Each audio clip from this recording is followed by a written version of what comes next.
Well, happy Thanksgiving week, Relevant Church. You guys ready to eat some turkey and dressing this week? Come on. That's the most excited y'all been all morning. Look at that. Hey, we want to take a moment, welcome our online audience. Thank you for tuning in today. You're a part of our spiritual family. I want to make all of you guys aware of something that's happening December, the week of Christmas, the Tuesday night, the Wednesday night, and the Thursday night. At 7 o'clock on Tuesday, 7 o'clock on Wednesday, 5 o'clock on Thursday. We got our Christmas services coming up, and we're excited about that. If you've never attended Christmas at Relevant, you're going to want to be a part of those services. So mark your calendars now and come be a part of that. I think it's going to be a special Christmas this year. I mean, there's a lot of people that just want normalcy. Come on. And so we've kind of scripted our Christmas services around giving you something that gives you hope and joy and peace during the season. And we're beginning a brand new series next week as we look at the passage in Isaiah where it says the government will be upon his shoulders, Jesus, and he will be called Wonderful Counselor, Mighty God, Everlasting Father, and Prince of Peace. So Christmas is coming. We're excited about that. Again, if you've never attended Christmas at Relevant, we'd love to have you come be a part of that. We are concluding our series today entitled More Money, More Problems. And the premise of it is this, is that just because you have more money does not mean you have less problems. Oftentimes, the more money you have, the more it magnifies your already dysfunction that you are living with. And so we really just kind of want to review briefly the first 3 weeks, and then we're going to jump into our final week today. We said in week 1, you can say it with me if you remember, less is more, okay? Some of y'all remember. Stress is bad was week 2. We talked about debt and how much stress that can cause one. And then we said giving is good last week. And we looked at a passage where Paul instructed the Corinthian church very, very specifically. He said, it is good that what is best for you is that you would finish the work, that you would be generous, and that you would expound upon the blessings that God has given you by giving back to others and giving back to the cause of Christ. And so today, we're going to end a generosity series, our giving series or a money series or whatever you want to call this series by simply talking about tomorrow matters. Now, when I say that, one of the things you're initially probably going to think is, okay, yeah, I want to retire wealthy. I want to retire with money in the bank, and tomorrow does matter. Leaving an inheritance for our kids do matter, and all that stuff is true. But I want to look at it from a different perspective today, and I want to look at a passage of Scripture in the book of Luke. And there's an encounter here that as we read this, I want to point out some things that maybe aren't as obvious to us. I want us to dig into a passage between Jesus and a man by the name of Peter, and I want you to see what Jesus is trying to tell Peter about his future. What Jesus is trying to tell Peter about what his cause, what his purpose, why he exists. And then we'll fast forward to see how it plays itself out in Peter's life.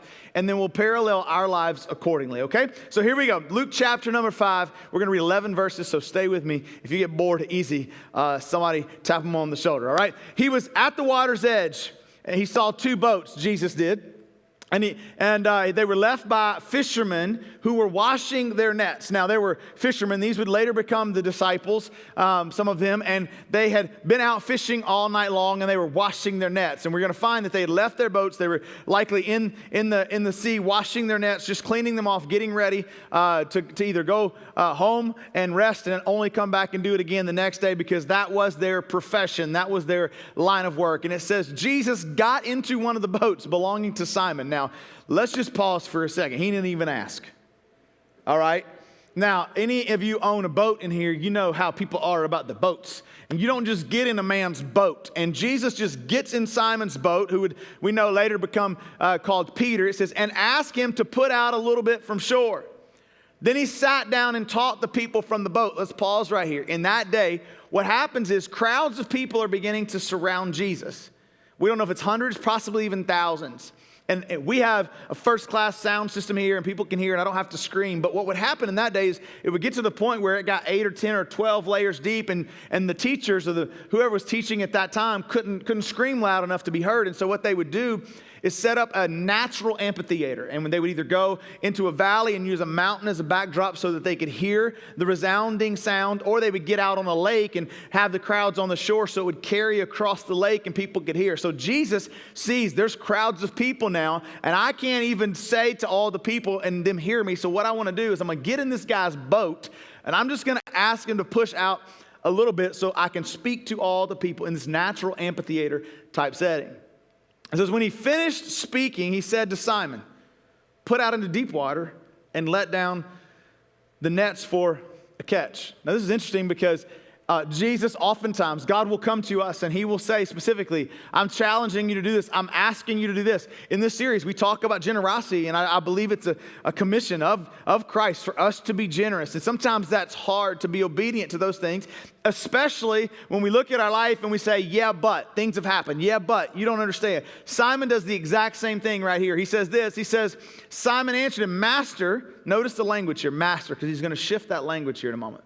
Master, we've worked hard all night and haven't caught anything, but like a teenage girl, because you said so, I will do it again. All right, so here's what I want you to hear. This guy was a professional fisherman. He knew what he was doing. This is how he made his living. If he didn't catch fish, he didn't make money. The more fish, the more money, right? Come on. The more fish he caught, the more money. He was carrying on a family business. And so he says, because you say so, I'll do it. And when they had done so, they caught such a large number of fish that the nets began to break. You see how this plays itself out, right? You and I think we know better, and then only when we actually step out in obedience, we learn things that are almost seemingly, it's a miracle, it's impossible. And so as we talk about generosity, as we talk about specifically your life and living out the calling God has on your life, oftentimes God will call us to a level of obedience. And I want you to notice something here. The miracle doesn't happen on the shore. Sometimes we want to catch fish, we want God to do something, but we don't want to be obedient and push out into deep waters. And it says they pulled in so many fish that the nets began to break. So they signaled to their partners in the other boats, come help us. And they came and filled both boats so full that they began to sink. This was a good day if you're a fisherman. All right? When Simon Peter saw this, he fell at Jesus' knees and said, go away from me, what? Lord. You see the language? From master, you're a great teacher, you're to Lord. And then he recognizes something. I am a sinful man. In other words, I have not been obedient. I understand that you are God in the flesh, and there's some things in my life that don't line up. And it says, for all his companions were astonished at the catch of fish that they had taken. And so were James and John, the sons of Zebedee, other fishermen, and Simon's partners. Then Jesus said to Simon, listen to this, don't be afraid. From now on, you will fish for people. That just sounds dumb, don't it? What is Jesus saying? He's saying, I'm calling you to something greater.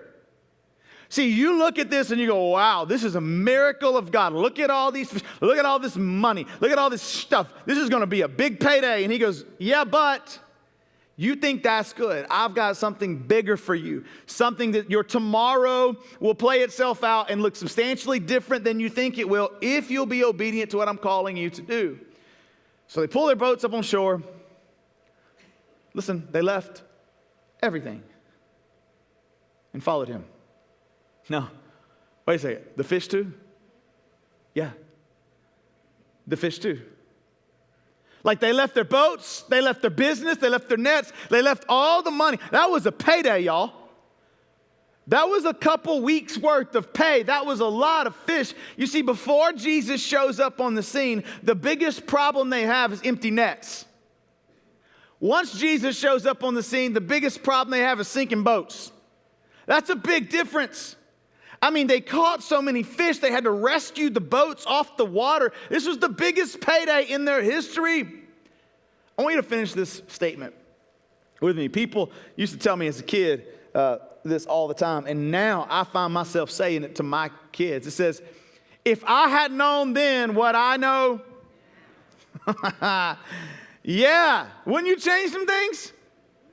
Yeah, 41 years old, going on 65 because I pastor you people. And so, I'm aging in dog years in 2020. And so, at 41 years old, I look back and say 20 years ago, 25 years ago, 30 years ago, if I had known then what I know now, my dad would say, my grandmother would say, adults would say, anybody older would say, if I had known then what I know now, and you were like, whatever, shut up, you don't know what you're talking about. Remember that? Remember those days?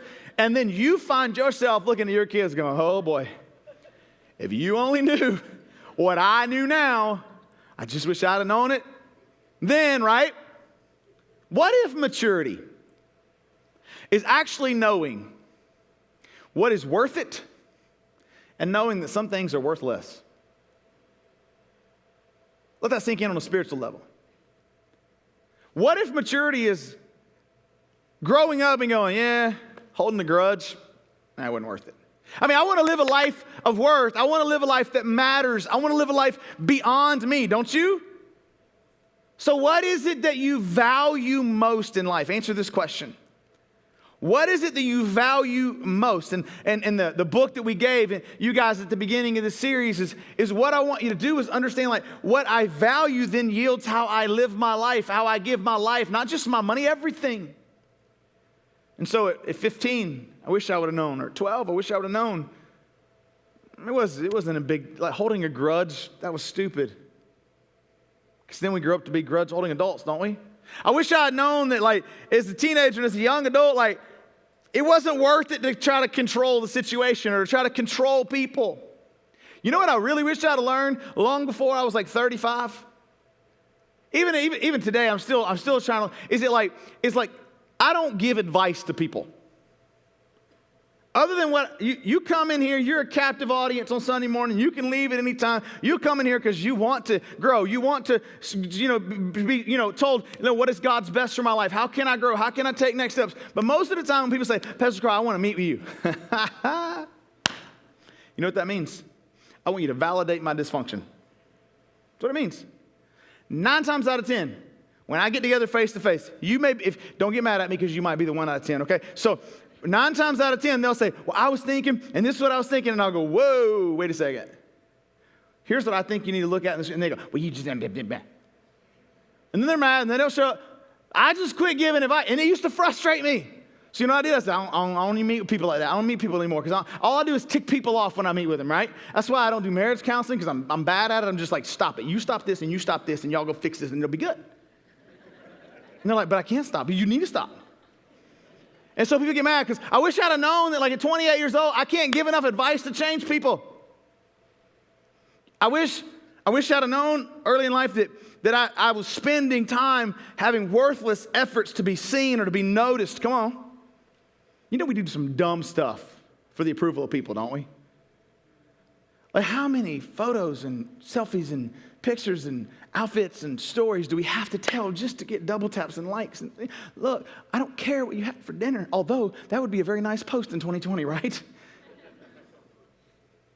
And so I want you and I want us to walk out of this series in any given Sunday is I want us to pursue our purpose. I wish I had known at 16, at 12, at 20, and I wish I'd fully understood what it meant to pursue my purpose, no matter what people say, no matter what people think. Because pursuing your purpose, listen, is worth it. And a lot of other things are worthless.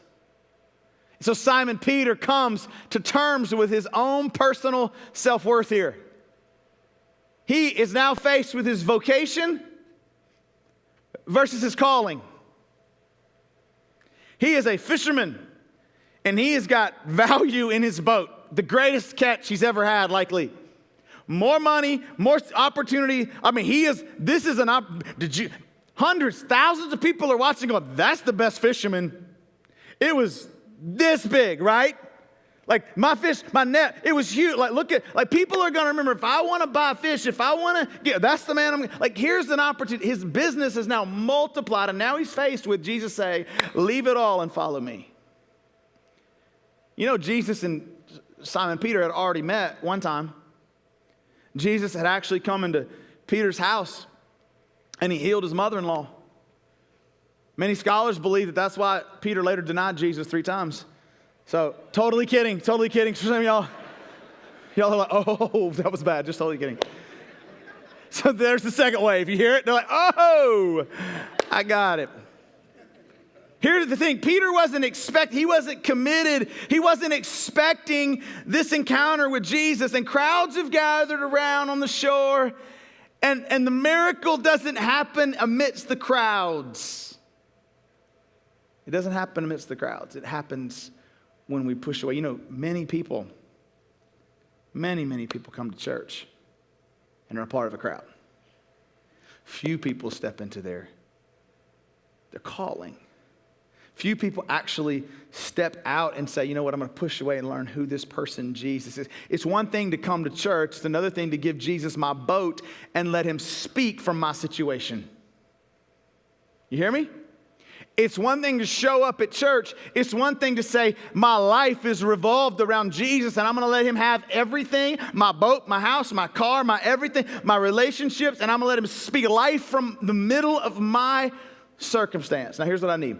I'm going to try not to fall getting off stage. I need a teenage boy. Come on. I need a teenage boy. You're going to raise your hand. Okay. One that can sit still. So my mom just put a dude's hand down. Mom's like, nope, you're not going. Come on, I need a teenage boy. This whole message is screwed up without a teenage boy. All right, y'all, come on up here. Come on up here, right? And I just want you to do me a favor. I know I'm not good in the lighting. For those of you watching online, you're going to get you back in a minute. Tell me your name. Zach. This is Zach. Everybody give Zach a round of applause. I want you to sit right here. Zach, you didn't know when you came to, these are my notes, but don't pretend like you don't see them, okay?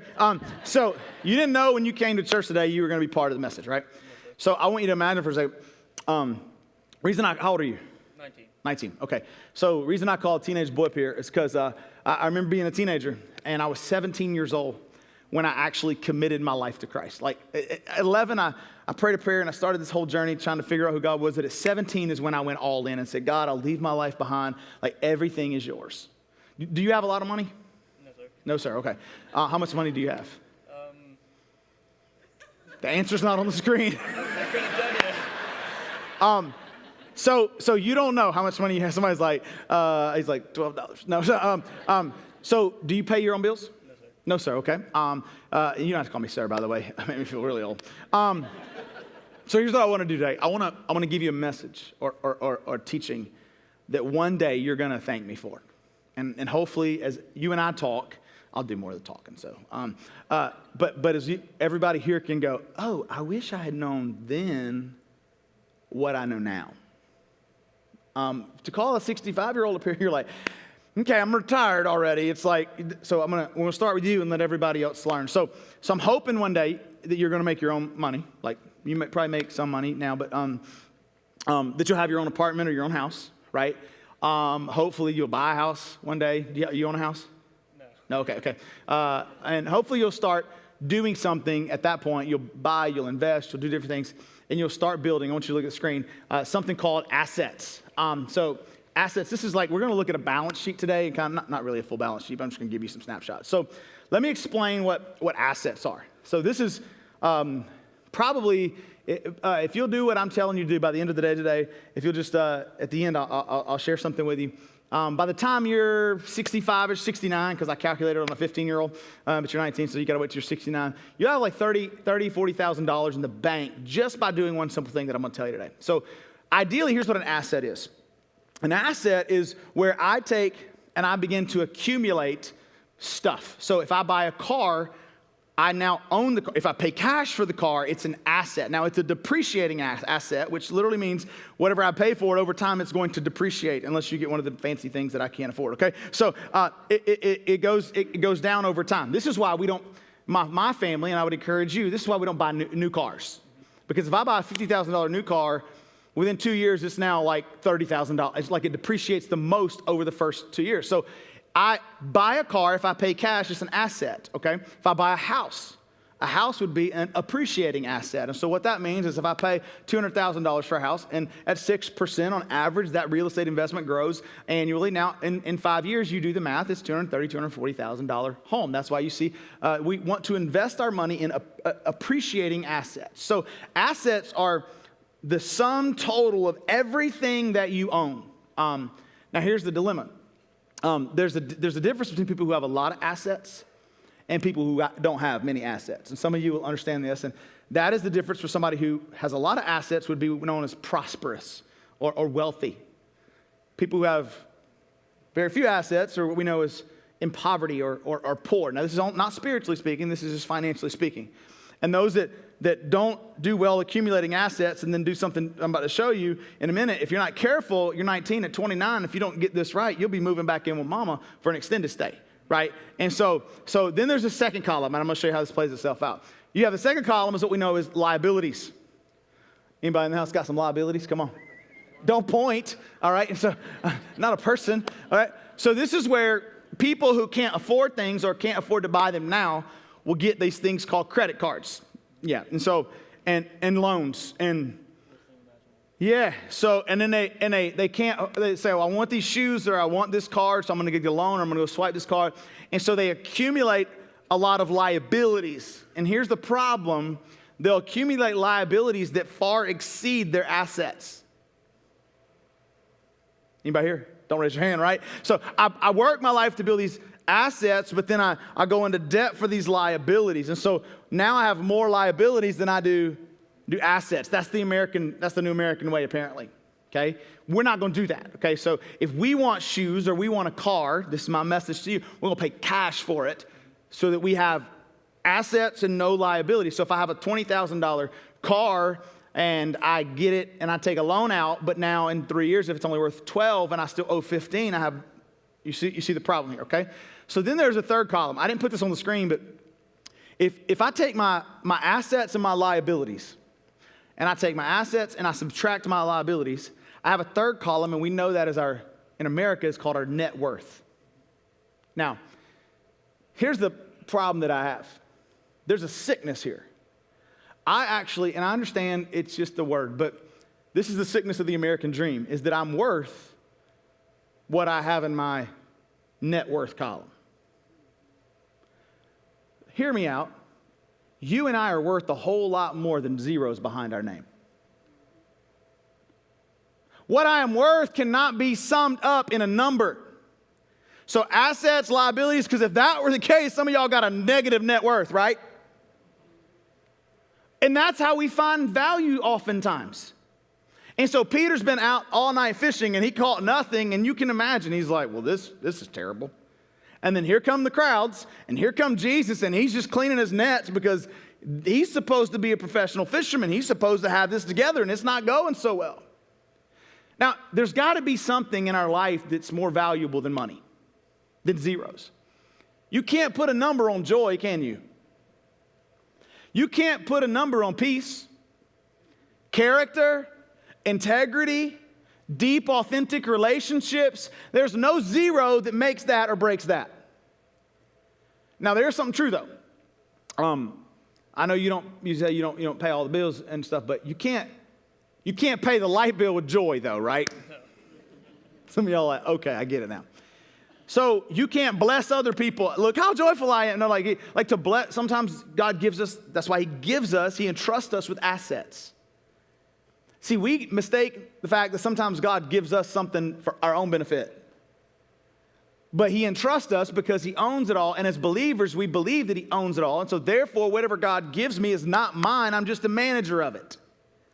And so He expects me, He blesses us with assets, and He expects me to limit and manage my liabilities. The problem is we haven't had self-control. And so we now have lived in an upside down mentality of the way finances work. So there's got to be more, right? There's got to be more. A person, let's kind of talk about this. A person who has assets that far exceed their liabilities, in other words, I have a positive or a huge net worth, can still lack significance, can still lack joy, can still lack peace. Do you know suicides are committed by some of the wealthiest people you know? Because they can't keep up with all the pie spinning.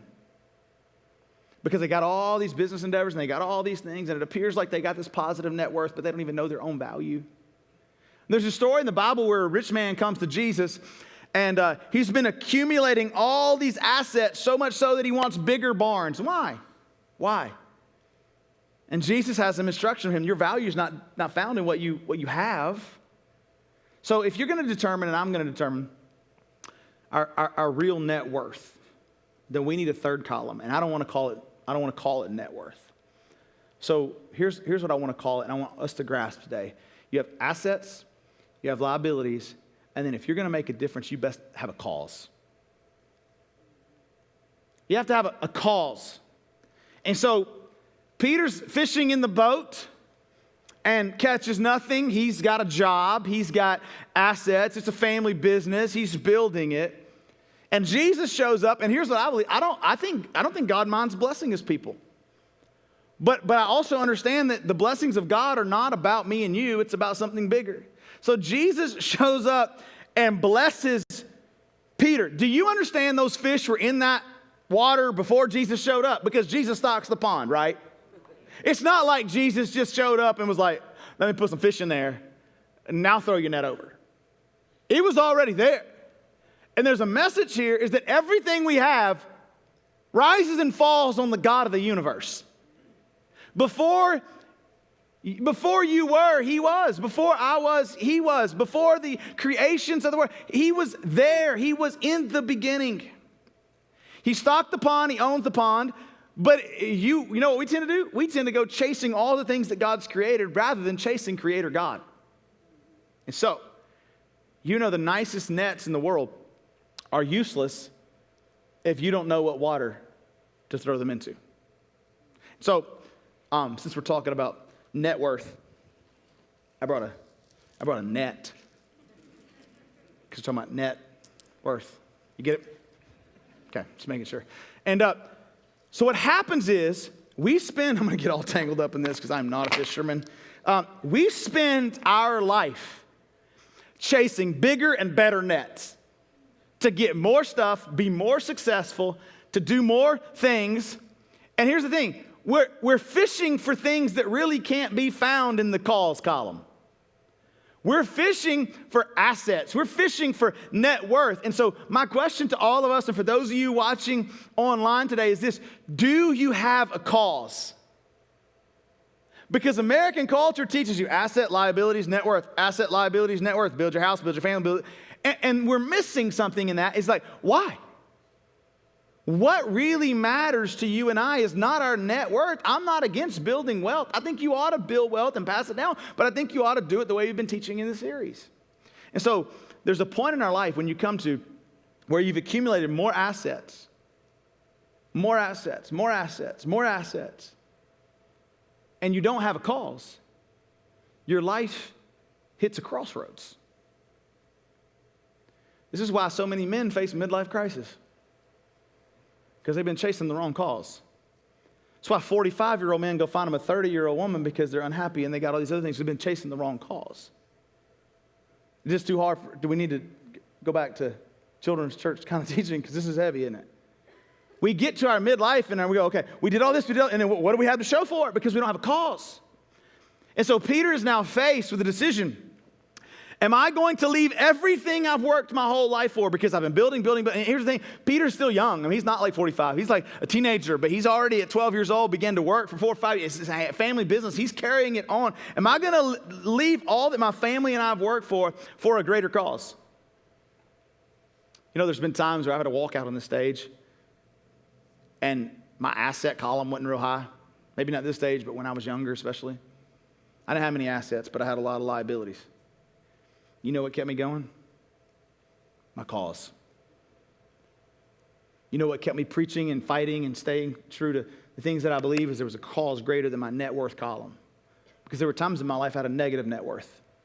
But I was no less valuable when I had a negative net worth than now that I have a positive net worth. Because at the end of the day, some of us are waiting on God to give us something before we get started. And what I'm simply saying is this: when you have a cause, you can stay up late and you don't have to worry about who gets the credit because you got something bigger than you. You can stay up late working, you can get up early, you can give your life to something. You don't care who gets the credit. You don't care what the net worth is. What you realize is you're giving your life to something bigger than a column. And what I believe, hear me, church, there's no greater cause than Christ. Now, we're in an election year, if you haven't figured that out. And there's other causes that people get bought into.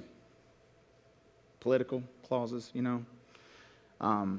Where I give my life to something and I get all wound up about something and really it might matter, but it doesn't matter because God's still in control, regardless of what side of the aisle you're on. You say, but we're going through some stuff. Yes, we are going through some stuff, and so did Jesus. And listen, I'm not trying to discount that, and I understand as a 41-year-old white man, I sit in a place of privilege that other people may not sit in. And I understand there's all these different political, here's what I'm simply saying. At the end of the day, I want to preach Jesus because he's the one that carries us through our valleys and on our mountaintops. And so, political causes, people have causes that they're trying, their job, they're looking for fame. Some people are Instagrams, all they're trying to do is build their Instagram, or TikTok, following. And, people have relationships. I want these, they put their calls in something else. Listen to me. God bless those people because they spent all night fishing and then they wake up with no fish in the boat. I got this cause. I'm not saying you don't go and you don't. I'm just simply saying there's a parallel that Jesus is drawing here. And what the parallel is you can spend your life chasing stuff or you can give it all to me. And so I want you to be involved in the political process. I want you to be involved in all the things that come with that, but I don't want you to make that your cause. When Christ becomes your cause, you can live through the liabilities and you don't get arrogant when you have the assets. Let that sink in. Some of y'all I'm a negative net worth person. You know what? You can fight through that when Christ is your cause. Some of y'all got a lot of assets and you're wealthy and you would say, man, I'm doing really well and your net worth column would be great. The question is, do you have a cause? Because if not, we'll become arrogant in our net worth, won't we? So my question to you and watching online, do you have a cause? Because when you find your cause, man, everything changes. And I'm here to tell you that Christ is my cause. And my challenge to you and every single person watching would simply be is to make Jesus your cause. And in doing so, we begin to recognize that everything we have is because of Him and His Father in heaven. And that's what makes giving and being generous easy. Because my cause is not my column. And so I want you to write this down, because here's where it all hits the fan for us as a church. My cause is Christ, and His cause is the church.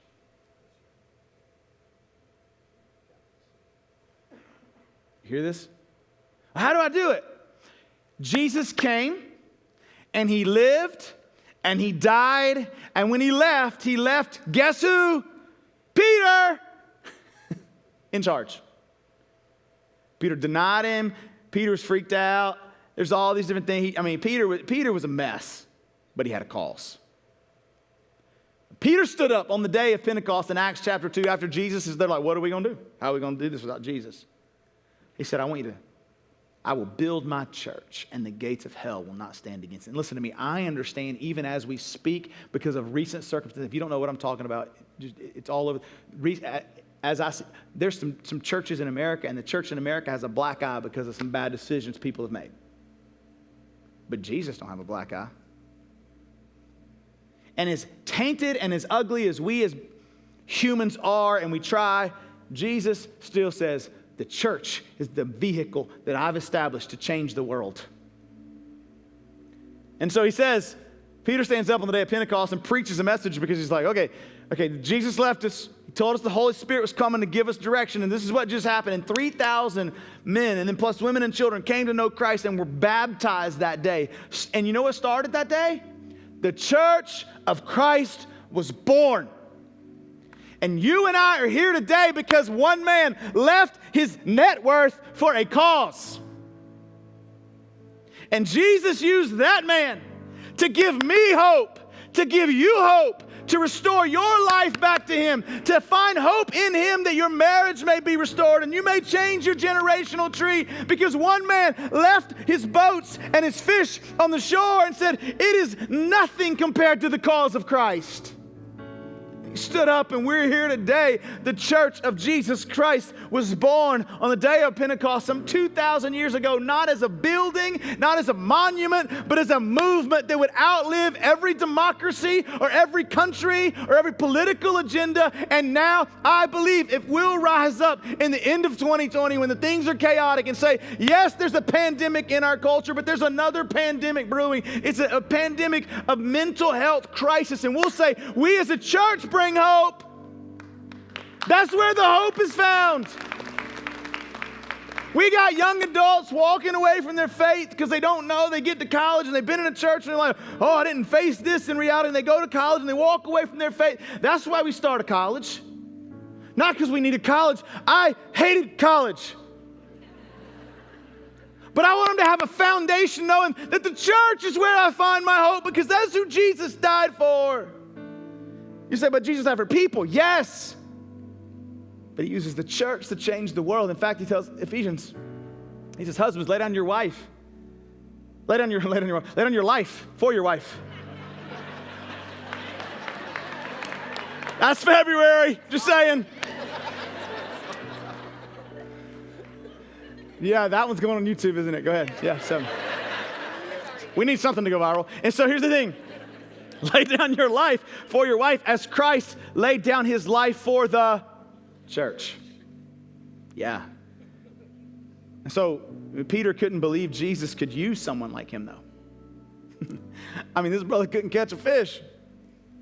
Listen to what he says. When Simon Peter saw this, he fell at Jesus' knees and said, go away from me, Lord. I'm a sinful man. In other words, you can't use somebody like me. Here's the thing. I don't care what the world tells you your worth is. You get a cause and you stand by it and you walk. Jesus gives you your value.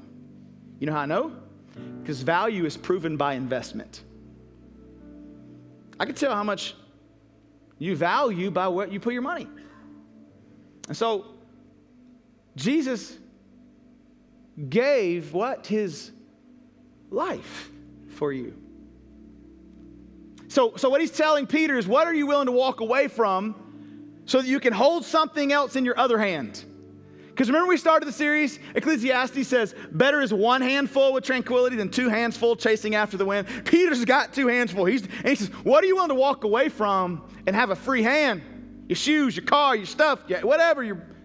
Because every one of us struggle with pushing God away because we feel unworthy. You know oftentimes why we feel unworthy? Because we put so many other things in our life that put a block between us and God. But Jesus was about to show Peter a new net worth. I love these puns. Because it took Peter years. He spent 3.5 years with Jesus. And then as Jesus is going to the cross, he's actually facing his judgment. And Peter freaks out. Peter runs and hides, warms his hands by the fire, and denies Jesus 3 times. And then after Jesus dies and is resurrected, he appears back to Peter and does this whole miracle thing again on the shore. And Peter's like, oh snap, the irony. And then he calls him in and he fixes him breakfast. He actually says to Peter something when he says, bring me the fish. But he already had fish cooking. What he's saying is, you're still valuable. You still matter. I'm still calling you. And he looks at him, he says, do you love me? Peter says, yeah, I love you. And he says, feed my sheep. What is he talking about? He says, I want you to care for my flock. I want you to care for my church, my people. What he's saying to us, church, is this. You have a value beyond your money. And the greatest thing we can do with the assets that God has blessed us with is bless people, bless the church, help people find wholeness, not for building's sake, but for the life that people are to find hope found in Jesus. That's why we're not trying to just, look, we're in the middle, we could talk about, let's fill this place, or we could help people get whole, and the place will be full. And so, what Jesus is, I'm going to prove my worth to you by placing value on what's important to me. So what did Jesus do? He left heaven, everything, gave it all up, came to earth, gave his whole life for you, for me, and for his church. But investment goes both ways. See, our value is proven by the price Jesus paid for us. But the question is, are we willing to show Jesus his value and God his value to us by what we're willing to lay down our life for? But he gave you worth. He gave you value. I want you to, everybody, right where you're at, if you're watching online at home, just say this, say, I'm worth it. Come on. I'm worth it. I'm worth the life that Jesus gave. Jesus has this encounter, and it's weird because imagine you going out to your car today, and you get in your car, and there I am sitting there, and I'm like, where are we going for lunch? I like Red Lobster. And so, like, you know, like he says Zaxby's is where we're going. So if you go to see Zaxby's, okay? So, but like, can you imagine, like, I'm just there. It's weird. I mean, Jesus is the master just showing up. And so all his friends are watching. It says, for he and all his companions were astonished at the catch of fish they had. And so were James and John, the sons of Zebedee, who would also follow Jesus. Then Jesus said to Simon, don't be afraid, from now on you'll fish for people. He had no idea what that meant. Do you know when you give up your life, or you lay down an offering or a tithe or something, or when you give on December 13th toward the causes that we're talking about, for the love, for the counseling and the college, do you know you have no idea the 18-year-old who might not get an education that you might be investing into? Do you have no idea the 9-year-old whose mom and dad have gone through a divorce and dad walked out, or she's been physically abused, or he's been physically abused during this pandemic, that might find counseling and find wholeness and find healing? You have no idea what that moment holds. That's why we give. But Jesus has to find an empty boat, doesn't he? The question is, do you have a seat for him? It was Peter's failure, his inability to catch fish, that opened up the position for Jesus to sit in his boat. I mean, if they had been pulling in their nets cleaning fish, Jesus doesn't show up there. But what happens is when I showed up, you were washing nets. But now you're about to be my net. I'm going to give you a new net worth. I'm going to give you something more valuable because you were just washing your own nets. And so they pulled their boats up on the shore. And they left everything. And they followed him. Now, you say you ain't got much money, right? All right, so here's the thing. You never know what you might get if you volunteer in church. So I got $100 here. And I want to give this to you for tolerating me today. But I'm going to give this to you. I'm not going to put conditions on it, but I want to challenge you to do something. We talked about the tithe last week, right? So I want you to give $10 back to God through the local church. So we talked about offerings. Then I want you to consider giving $10 from this 100 to the December 13th offering for our For the Love College and Counseling. Then I want you to take that $80. If you want more information about how, we can tell you. I want you to invest it into a growth stock mutual fund or an index fund for your retirement. And for 40 years, I want you to let it sit there at 10%. But you can average, and we can talk about that.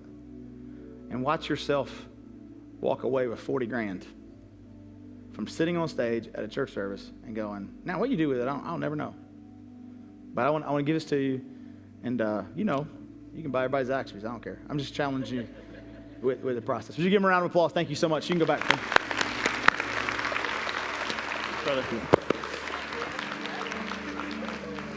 Anybody else want to volunteer? So here's the thing. What is Jesus worth to you? Every day we decide what Jesus is worth to me.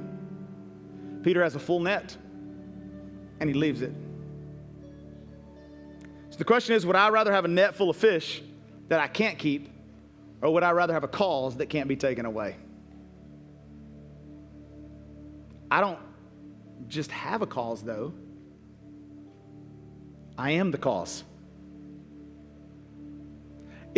Where else can you be the cause and be a part of the cause and give to the cause, and other than as a child of God? He says, I'm going to save you so that I can help you reach your full potential and use you to do greater things. And so when people give, when my family and I gives on December 13th, every single month when we give our tithes and we give on December 13th in that offering at the end of the year, what I'm saying is I value three things. I value the work of Christ. I value the Word of God. And then I value God's will in my life, that it's not dictated by a column. And so, look at your checkbook. Not anybody small, it was a checkbook. Okay, look at your online statement and see. What do you value? Some of y'all value Starbucks. Man, y'all should probably buy stock in that. But when we say, God, I've given you everything. God's already given us everything. Now we say to him, I'm going to give back to you a little bit about what you've given me. Peter could have gone home with his nets and his boats, and he could have said, wow, look at all this thing.